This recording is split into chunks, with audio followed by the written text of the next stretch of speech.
Maybe.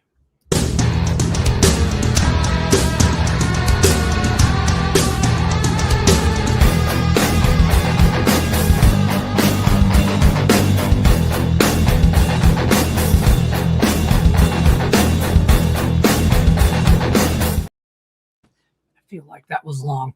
What's up, Docs Daily? In Doc Sports, it's me, Detroit Lenny, here with Robert Faringo. Raphael's running a few minutes late, so he will probably be joining us in a couple minutes. We are also running a few minutes late. Technical difficulties on a Friday. It's like Monday, part 5. So here we are, though, live, full effect. We'll talk about some MLB we got on the card. Big MLB card. A lot of city rivalry games this week. Chicago, the Subway Series, all that good stuff we'll talk about with Robert. Also, no NHL today. We'll talk about last night's NHL. I couldn't have been more wrong. And finally, the NBA is back. And I don't have $1 bet on the Pistons game. I want to disclaim that right now. Not one. Just pieces of your soul. You just have pieces of your soul wagered on that game. Yes, all of it. I wore this shirt.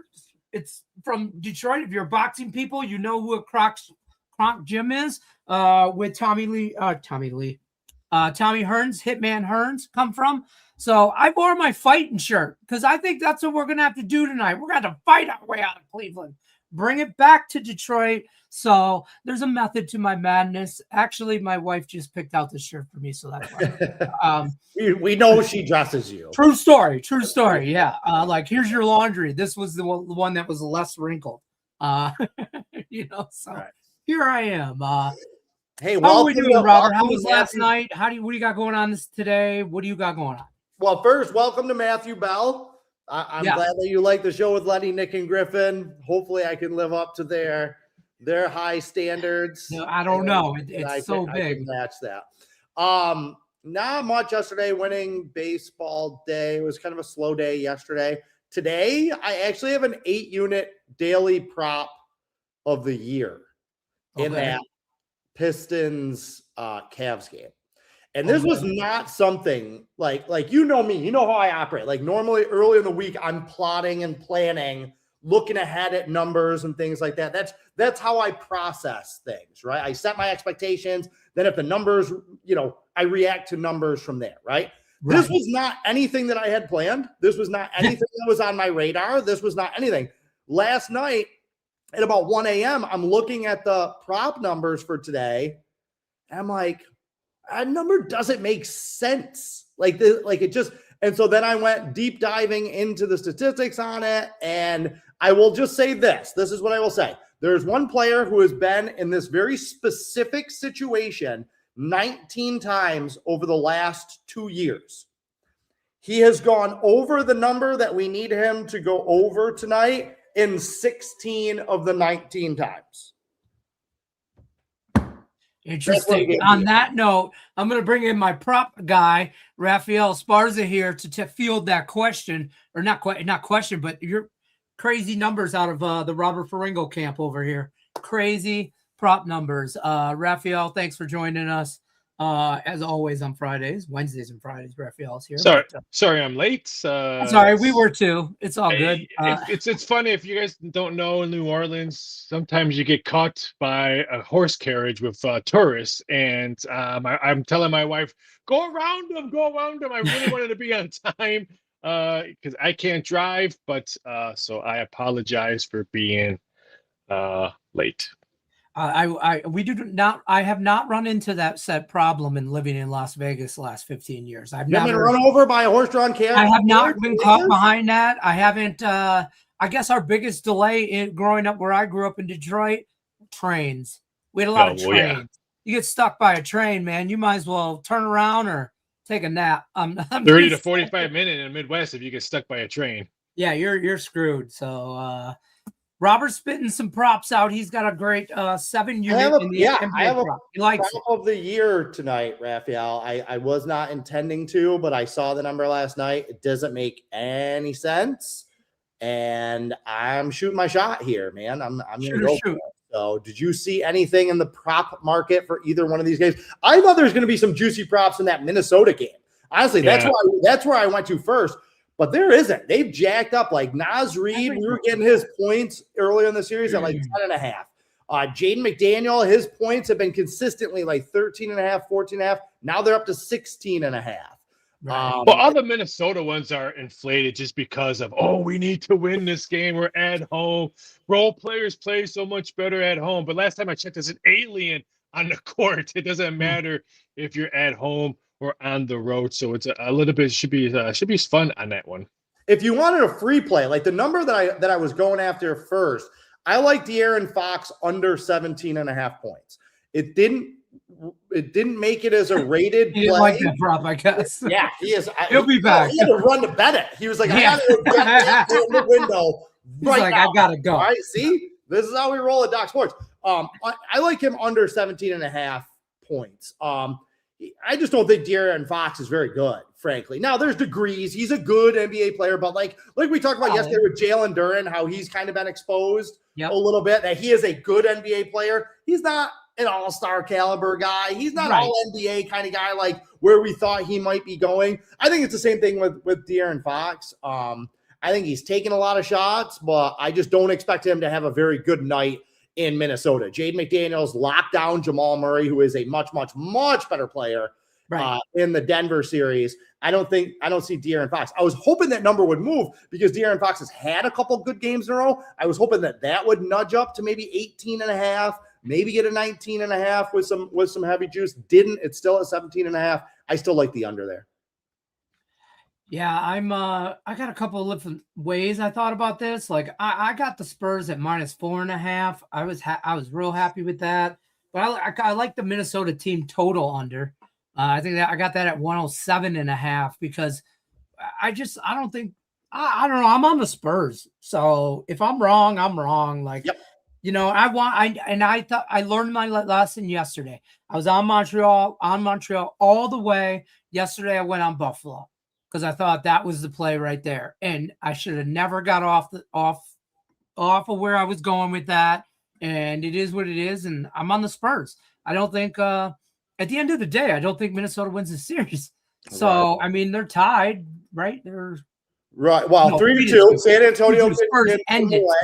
The Spurs the elimination game. The Spurs have been great on the road. And I'm not betting against them because I'm with you. Like I had them winning this series.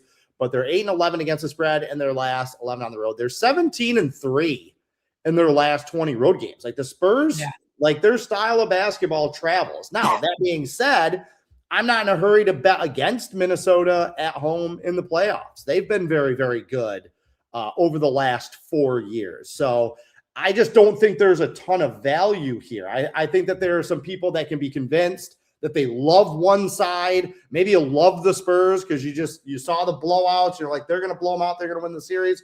I can get behind that. Maybe you love Minnesota. You're like, they don't lose at home. I think they win this game outright, and I'm getting 5.5 points. You could convince me either way, but that's not enough for me to make a play. I've been wrong on the under in this series, right? They've gone over in 4 straight. And I've lost 4 straight bets betting on the under. But you know what? Part of me is just stubborn.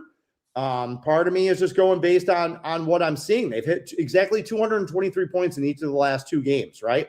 Right. One of the games, Wembanyama, the best defensive player in the NBA, got kicked out in the second quarter. Correct. You can't tell me that it's not worth 5 points on the total. And the last game was a blowout, like the first game of this 4-game stretch was.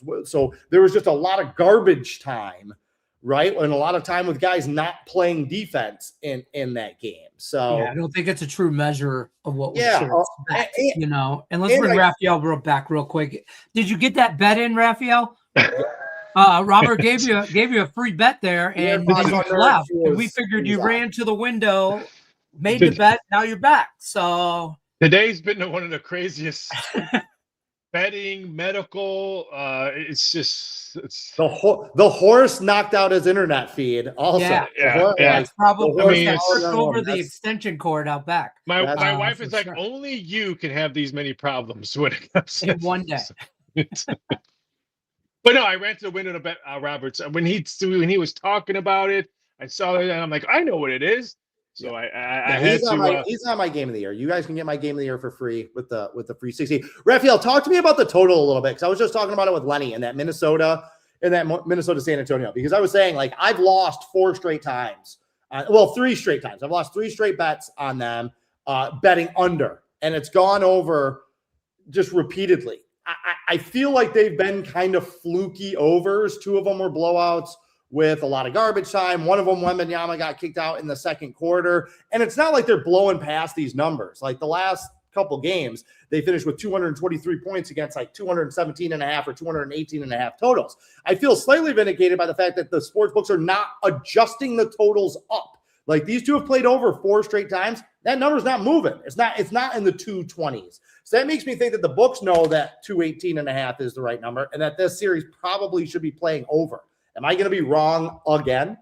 No, I wouldn't shock me if you see 220 or 219.5 by a tip off. You name it, 4 straight overs. And I just think they believe Minnesota, if they win, they have to put out everything. They're going to have to jack up threes, put out a lot of points on the board to try to beat San Antonio. And if San Antonio's up big, we've seen this. They don't care if they're up by 20. They're going to try to beat you by 30. Continue to go. Right. And so that junk time overs that's their style. They don't care if they're up by 20 or 30 because that's how deep their bench is. Just like OKC, they don't care if they're up by 20 or 30. They're so deep, both these 2 teams. That's why I'm so excited.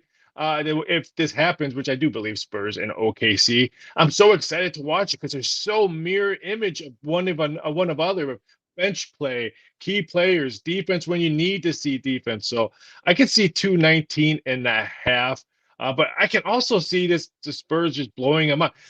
If you kind of look at the Spurs, should have swept them. I mean, the Spurs should have won that game if Wemby didn't get hurt or didn't get kicked out. That was in the second quarter. I mean, they could have easily won this game. We shouldn't even be watching this game. I think the Spurs should have had this game series over with already. So we're getting bonus kind of basketball tonight. Yeah, had a chance to win game 1, missed the game-winning shot. They didn't play particularly well in that game. The thing that surprised me about this is the pace. The pace that this game has been played at has been ridiculous. Like every rebound, they're running. Any like loose ball or anything like that, they get it, they're running. Like you would think that the Spurs being one of the best defensive teams in the NBA and Minnesota being one of the best, a top 5, top 8 defensive team, that Minnesota would want to slow it down a little bit, turn it into a little bit more of a rock fight, turn it into a little bit more of a grind. They aren't. Like that's not Ant-Man's style. I mean, he wants to run. He wants to go out there and run to keep the tempo fast. If it was anybody else, I think, yeah, you're right. You want to keep it like that under team. If you think, let's say the Pistons, like Cunningham, if they're up there, he's going to try to slow the pace down and make it an under game. Ant-Man isn't like that. He gets the ball and he's running. Yeah. The only person that wants to run on the Pistons team is that Jenkins guy. That kid, he's all over the place. All I see is his braids. Like everywhere. I don't know if he actually makes any baskets, but he's all over the place though. Yeah, Raphael, we didn't get your opinion, and I will say there's 3 guys at Doc Sports that have top plays in the Detroit-Cleveland game tonight. All 3 of them are on the same side. Okay, so you only have to get one of their plays to get. Like we always note that in the big play alert, whether if guys are on the opposing sides, if guys are on the same side. So we got 3 handicappers that have big plays in this game. They all love one of the sides that I'm not going to say. Raphael, what say you? Like what are you seeing in this one? Does Cleveland just close it out, or is this headed to 7-game series? Both these teams played 7-game series in game 1 or in their first round series. Are we headed for 7 here? Lenny, you might want to log off and maybe make a bet right now or something. I mean, the only way if I was a bettor and I'm waiting to bet Detroit, you figure Cleveland money is going to flood in all afternoon. It's 4s and 4.5s out there. I can see a 5 pop up on this one. And if you're a Detroit fan, don't take the +4 or +4.5. Take them on the money line. They're going to need to win this game. Why would you take the +4.5? Nobody gives a shit about the points. And Faringo knows we've been talking for Doc Sports for 20+ years. I'm not a money line guy, and I am telling you right now, if you like the Pistons, who cares about the +3.5, +4? You need to push the money line button. I mean, again, not to push back too hard because I didn't play in this game. This is where my 8-unit prop is from this game, so I'm locked in on that. That's where I see the value here. But Lenny and I talked about this a little bit yesterday. Detroit was up 9 with 2.5 minutes left. Okay, the odds of them blowing that were really, really slim. If they don't blow that and they win that game and they're up 3-2, we're having a completely different conversation about this game, aren't we? Yep. Like 100%. Everyone is just accepting it fait accompli that Cleveland's going to win because Cleveland's won 3 straight, and Cleveland's obviously better. They weren't better. They weren't the better team. They kind of got lucky in that last game. Now, I actually think that it would benefit and add a little more value to Cleveland if they had lost that game. I think I'd like them a little bit more in this situation. But again, I just feel like people are just instantly writing off Detroit. Detroit should be up 3-2 in this series. Frankly, I just think Detroit has so much youth, and I mean, I think you have to leap hurdles to get past that next step. And I just think they're not going to jump over that hurdle. The only way Piston wins if the MIA milk carton missing Durant guy has a big game today. That's the only thing. And Cunningham has less than 7 turnovers. I think that's the only way the Pistons wins. Because I don't understand why are we not talking about Cunningham's turnovers. After every game, we should be talking about that because some of those turnovers lead to trends to the other side where Cleveland goes on a 6-0 run or gets back-to-back threes because of those turnovers that Cunningham has. Ooh, he's got 30-plus points. Yeah, but how many turnovers? I don't know. When you're hanging that many. Apparently, I made this argument to somebody, and they said apparently it's always been a problem with him.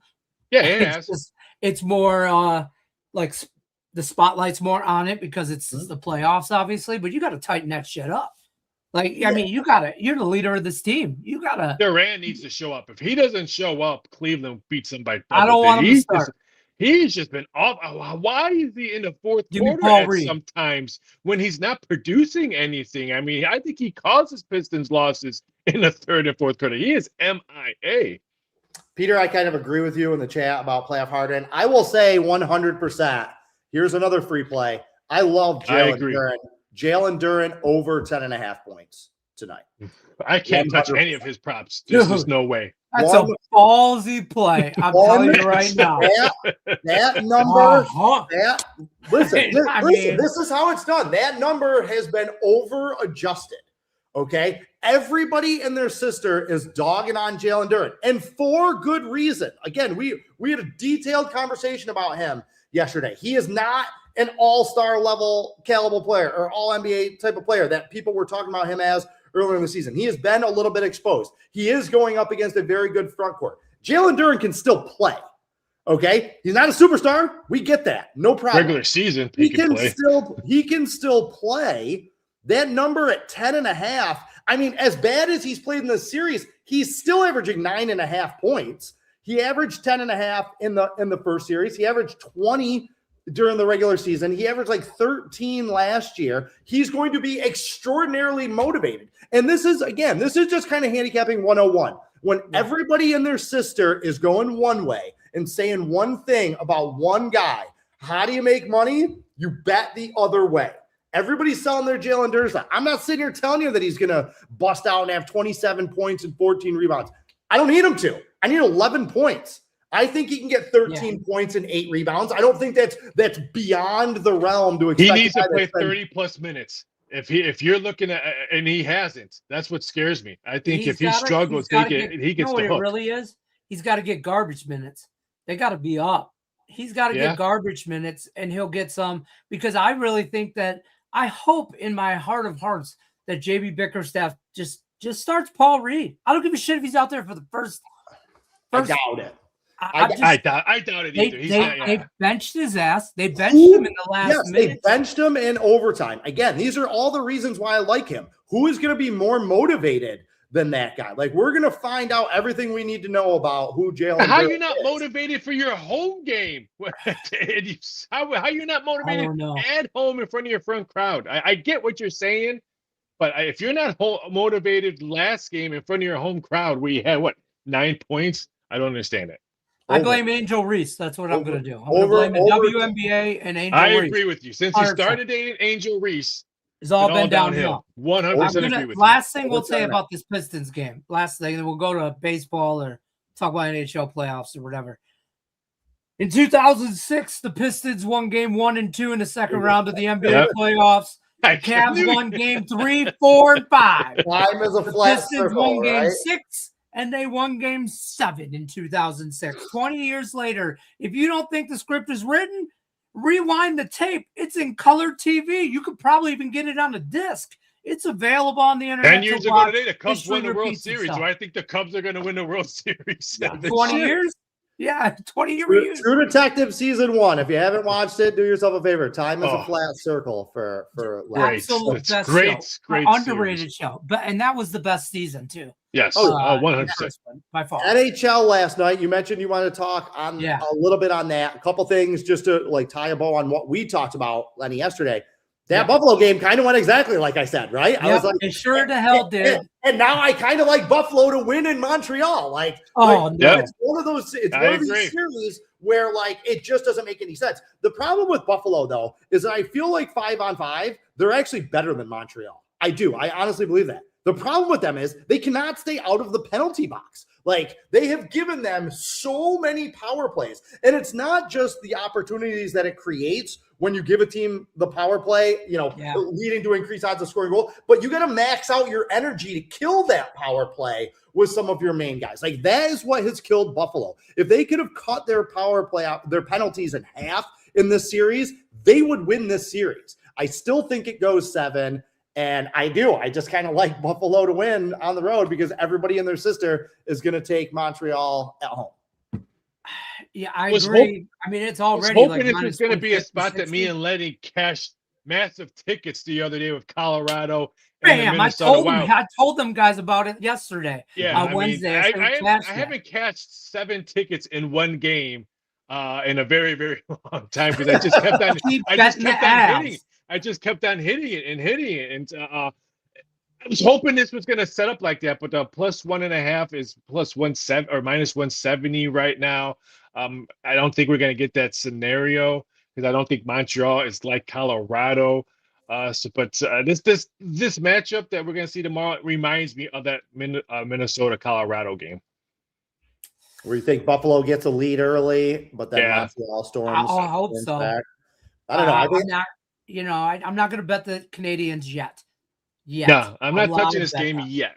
I'll probably go dark on this one just because of a nice winning season. I don't want to roll the dice just because you roll it. Oh, I'm up. I'm gonna this would be my play. No, I'm just gonna sit back. If there's a numbers correct, I'll jump on it.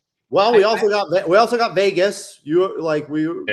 Vegas buried them, which I'm very happy to see because I think Colorado is gonna smoke Vegas. I think they could have smoked the Ducks too. Yeah, I agree. Well, you were saying you thought Anaheim would win 2. That you thought Anaheim would win 2 games from Colorado. I did. That's what you were saying. I was like, I can't. I think the Ducks I think the Ducks would have given Colorado more of a hard time than Vegas. And that's where they would have not. They would not have won a game in Colorado. The sad part is Vegas doesn't really have a dominating home ice lately. I mean, you can beat them at home pretty easily. And we've seen it all season long. And I think that's what's going to happen. I think Colorado steals a game in Vegas and they just dominate the series. The other thing, too, is that they came from the bottom of the bracket. The NHL playoffs are stupid. So Vegas came from the bottom of the bracket. They didn't have to be as good a teams. Like Minnesota, I think Minnesota would smoke Vegas or Anaheim. I think Dallas is better than Vegas. Minnesota, Colorado was the best series we're going to get out of the West. Yeah, I agree. I agree. Yeah, I will be surprised if Vegas wins a game. They won't win more than 1. I could see them squeezing out 2, but I think they only win 1. I'm going to look right now. What's under 5.5 games in that series. So I got early lines on that. Colorado -185, -190-ish. Total 5. There's a couple 170s out there, -175s out there. Is there? Yeah. And I see a 6, I see a 5.5, and I see a 6.5. Just so you know, total. I'm glad you mentioned those 6.5s, just like we've seen in the NBA today. There's some 3.5s. for two sites that me and Lenny, we've discussed this every time. When you see FanDuel and DraftKings have the same number and everyone else either has a half a point or a point different, they want you to hit that SGP right next to that 3.5. They're just sucking you in and stuff like that. So I jump on those. I call someone to jump on those those differences because can't bet on those two sites. But if you see that, don't be fooled. Don't hit that SGP button next to that 3.5. Just take the 3.5. One day they're going to let me bet a nerfy, a first 5, and a full game. They're going to let me same game parlay that. And when they do, folks, you need to take my cell phone away. Okay. You need to take it all away. Take it all away. Talking about that, let's talk some MLB. Because we all know listen, game 6 is going to be a dogfight between the Sabres and Canadians. That's my take on that Saturday. I would bet maybe the draw on the over. Honestly, I might look at that. I think we're going to get goals out of both of them. By the way, we're transitioning to MLB. Real Joe Beef asked about teams that were projected at the top teams before the season started have struggled. Is it time to start pounding those teams? Yes and no.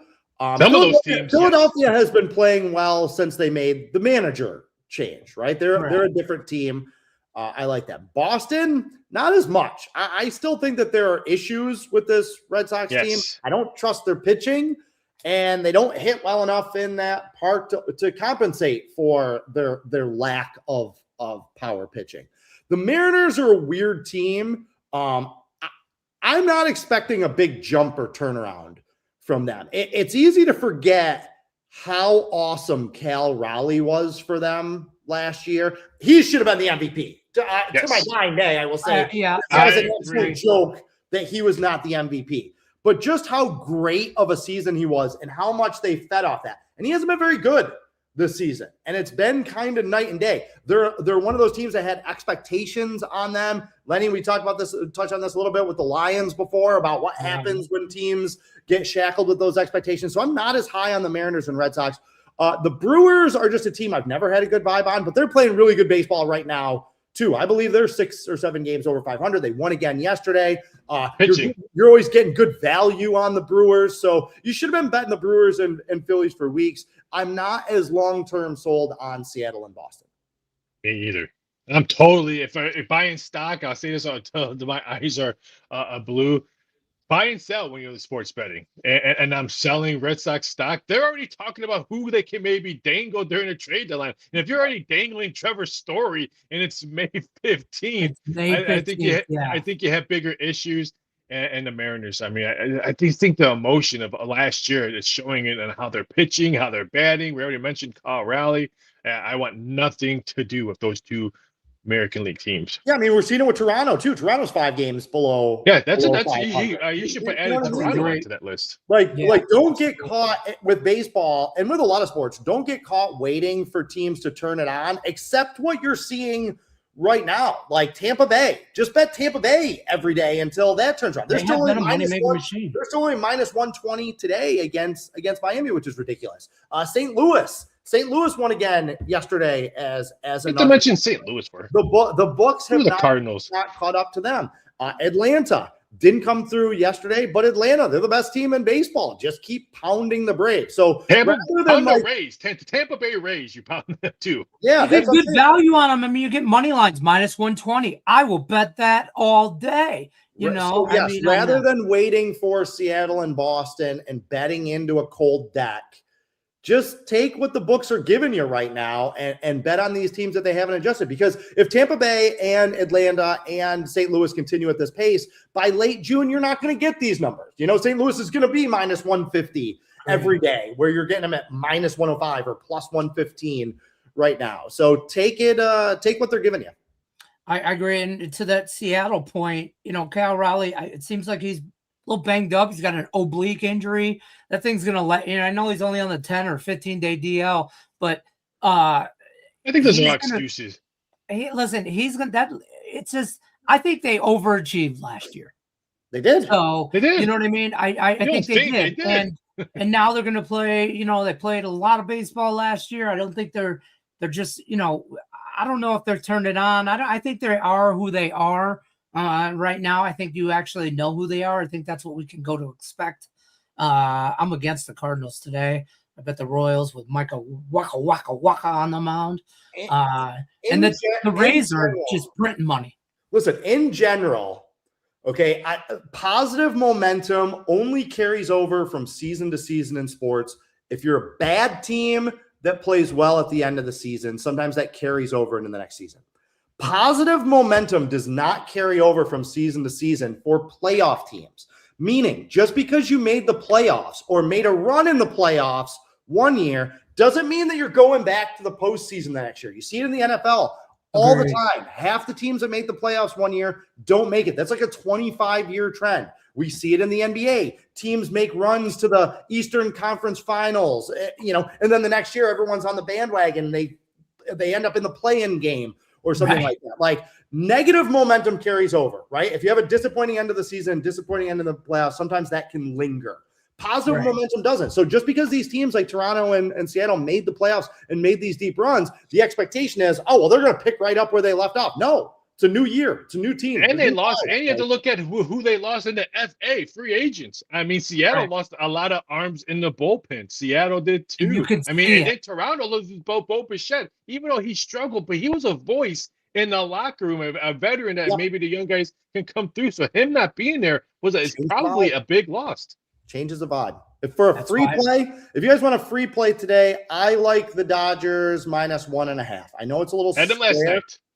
I know it's a little square, but like Jake Kokonowitz, maybe I got that right. Kokonowitz. I think so. That's what we're going with. He's one of the guys that's on my fade list. His batting average on balls in play has been like way below standard deviations below what it should be. He's been lucky, frankly. He's not that good of a pitcher. His numbers don't match up with what he's actually doing. Blake Snell made his first start last week. Okay. It was an emergency start. He was supposed to make a rehab start, but Glasnow got hurt and he was like, okay, I'll do it. He was going up against the Braves, who are one of the best teams in baseball against left-handed pitching. And still Blake Snell was like, no problem. Give me the ball. Gave up 5 runs, 4 were earned in only 3 innings. But he was like 2 pitches away from getting out of jams in both of those. He didn't look bad. No, he was. No.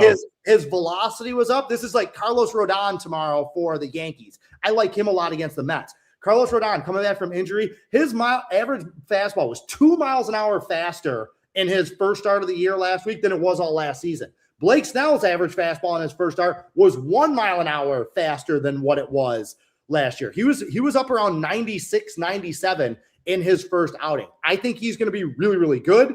I think the Dodgers are going to pound the Angels this weekend. I think the Dodgers, the pendulum, after kind of a slow start, they were like 2-5 in their last 7. They haven't been playing well. I think they start to play a little bit better. And I think they pound the Angels tonight. I think the Angels are a perfect get-right spot for them, if that's what we want to call it. Like, I think that's what the Dodgers starts another run. I mean, baseball is a game of runs, losses, wins, whatever. So I'll throw a free baseball play out there. I'm going to give you 2 for it. White Sox series price over the Cubs. Ooh. And I'm taking the White Sox today. The Cubs bats have been so silent. Their last 7 games, they scored 5 runs. And I don't care they had to play against Texas and Atlanta. So what, you think they're going to get their groove back because they flew from Atlanta to the White Sox? This isn't the White Sox we've seen last year. This is a really good White Sox team offensively. So now if you get mediocre pitching for the White Sox, you can beat this Cub teams that is struggling at the plate. Dansby's batting. My weight is more than what Dansby Swanson's batting right now, and I got weight today, so I know that it's a fact. So I'll take the White Sox. I like them, and then you can probably hedge if it's an even 1-1 on Friday, Saturday. You can get a plus money on Sunday. So I'll take the White Sox series price. It's at plus 123 right now, and I'll take the White Sox tonight. We talked about this yesterday on Doc's Daily and when we would take the White Sox in which game, depending on who was pitching. Saturday's their best start. Today, I think is maybe 50-50, but I think they can win today. The Bears totally different on the road than he's at Wrigley. So exactly. And Raphael, you'll back me up on this. Chicago's been playing great. Okay, I'm not knocking them, but they got a little too good, a little too fast. Like, they've been kind of playing over their heads, they won 20 out of 24 games, right? Like that's not good. They just feel like, in watching them in Atlanta, they feel like a team that's kind of coming back to reality a little bit. The White Sox are going to be super motivated for this series. They're at home. I think they're catching the Cubs on a little bit of a downswing. I said to play a chase system on the White Sox because they're not going to get swept. They're going to win at least one of those games. And if you do a chase system at plus money, you can turn that around. You took them on the series price. So you and I are in lockstep. Yeah, if Cabrera and Burke on the mound today. If I'm the Cubs pitching, I'm pissed off. I mean, they pretty much held Atlanta pretty much well, but the Cubs couldn't do anything offensively. Who was your other three play? You said you had two. You had the White Sox. I had the White Sox today and a White Sox series. Oh, okay. All right, boom. Play the series price. I like that because I think they win tomorrow, and I think today, like I said, toss up. I like them today, and Sunday's the day they lose. Though they won't. It's Eric Fetty on the mound. Yeah, Eric Fetty. But the White Sox have won 3 of his last 4 starts, even though he hasn't pitched well. Right. Still, their bats have produced some W's when he's on the mound. There was some talk in there's some chatter over there about the Tigers and Blue Jays earlier in the thread in Box Daily today. Do it. I know somebody wants me to bet the Pistons and the Tigers. I actually am on the other side that parlay. of that. I actually really like Toronto today. I just think Detroit's a mess. You get swept by the Mets. That's bad. They're 1-8. Yeah, but we play good at home. We do play well at home. They do, but they got swept by the Red Sox in their last home series. Like, there's just something off about this team. Like, they're not hitting the ball. They miss Javi Baez. Their pitching is kind of a disaster. Like, who's this dude? Who's this dude that they're trotting out today? Like, he's been around. So listen, it's a bullpen game, right? Yeah. He's gonna give you 4 innings. Solid innings. But your bullpen hasn't been in. Your bullpen hasn't been. Listen, they started this. I'm on the Nerfy. They started this guy May 10th. He didn't make it out of the first inning. He gave up 2 hits, and they pulled him in the first inning. And here's the other thing. I kind of like Trey Yasavage. Like, again, throwing the ball hard, dude. I like guys that throw the rock kind of hard. And he's got kind of good stuff. He's got kind of a live arm right here. Now, he's not going to have a 0.69 ERA for the entire season. Like, he's due to get hit, and maybe this is a spot where he gets touched up because the Tigers do hit better at home. But no, I think Toronto is the better team playing better baseball with a better starter on the mound. You mentioned his last game against the Mets. He didn't get out of 1 inning. He gave up 1 hit, 1 home run, 1 earned run. That's what he's given up. In his last 5 starts, 1 earned run, and it was a home run into the Mets. And then they yanked his ass. But he only goes 3 innings, 1.2 innings. That's not what I was seeing. Brennan Hanafy? Brennan Hanafy. Yeah. I see that he started against Kansas City. Yep. He went 2/3 of an inning, no earned runs. 2 hits. He gave up 2 hits. He on the first goddamn inning. As an opener. That's He's a nerfy guy. He's a nerfy guy. That's all. Hey, he threw 10 pitches. He's a nerfy guy. He's only got to throw 9 to get him out of the inning. Right. And that's he's going to have an immaculate inning. He's a bullpen guy. I mean, I don't know what to tell you. I just can't. I can't trust Toronto to do anything. I'm not saying bet the Tigers either. I'm just saying. But you have a parlay with them with the Pistons. I know you do. I do not. I don't have $1. I don't believe you. I'm coming to your house. I want to see all your accounts. Come on over. This Pistons game starts at 4:00 my time. So, I'm saying the Tigers don't look right, and this is a team that I am going to be betting against pretty consistently until they show me some signs of life. They were an easy team to bet early in the season. Bet against them on the road. Bet on them at home. They got swept at home. They don't look very good at home. They're not hitting the ball at all. Like, it's just not good. I think they've given up an average of like 5.6 runs over the last 10 games, and they've only scored like 2.8 runs over that same time period. That's not a couple lucky bounces. That's a team that's not playing good baseball. So I'm going to go ahead and bet against them. The offshore just put up opening numbers for tomorrow, and too bad that the Tigers and Blue Jays have both undecided. Both of them have pitching orders. So there's no number on that game. It's just going to be all bad all weekend for both teams. I'll be honest with you, neither team has anybody they're going to trot out. And I'm going to be like, right. That's a W. That's a W right there. They're going to be both teams are probably going to be, if if they can continue playing, there's those two teams. I think a lot of Dodgers and Rays, they pick apart both of those teams. For I could see them trading a lot of names that would be shocked if they. I mean, like I said, they got swept by the Mets, and the Mets are pathetic. And 2 of those 3 games were blowouts. They weren't even close. They couldn't hold the lead in the Framber Valdez game. Like right now, he's the only guy that's going out there every 5th day that you kind of expect. 6 weeks for Tarek Skubal. We got good news today from Tigers. Probably 6 weeks. It's better than 8 weeks. So yeah, but they're going to be already very playing catch a week after surgery. He's playing catch. So until it is what it is. I think we get Javi Baez and Gleyber Torres back sooner than later. So I know that will help out as well. A little bit more depth there. Hopefully some guys, So should I bet the World Series for Tigers since those 3 guys are no, really I mean, what it means is we'll be able to get good value on the Tigers in July when all these guys late June and July when these guys come back. But between now and then, bet against. Listen, Tigers are the best team in baseball waiting to happen. Always have been, always will be. They're always waiting to happen. How do I not bet the Diamondbacks and the Rockies over? And then we're out of here. We're going to leave after that. But how do you not bet that game over? I think it's 11.5. Merrill Kelly on the mound sporting a 7.62 ERA. And Kyle Freeland is the worst pitcher in baseball. Fade Kyle Freeland day. How is he still pitching? It blows my mind. How is he still paying? How is he still start? And he'll go out there. He'll go out there and give them 5 innings. It's warm. It's going to be 80 degrees at first pitch there too. So ball. I wanted to play. I wanted to release it as one of my plays today, but I just couldn't pull the trigger in 11.5. I just couldn't do it.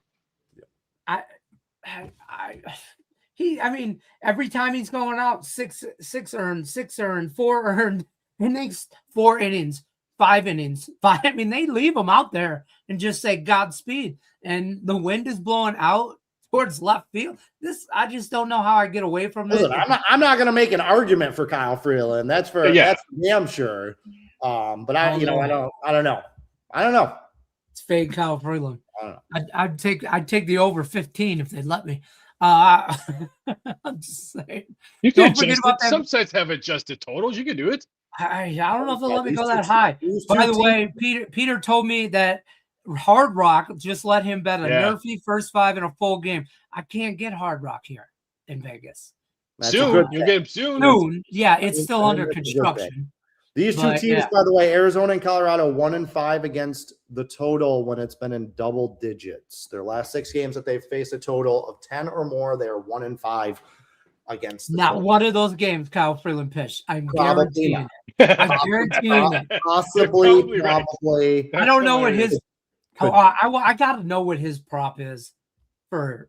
I gotta know. Yeah, there you go. Just take. How much is his earned run? Here it is. I'm looking. Take the 3.5. That's a lock, folks. Over 3.5. That's a Lenny lock. Allowed?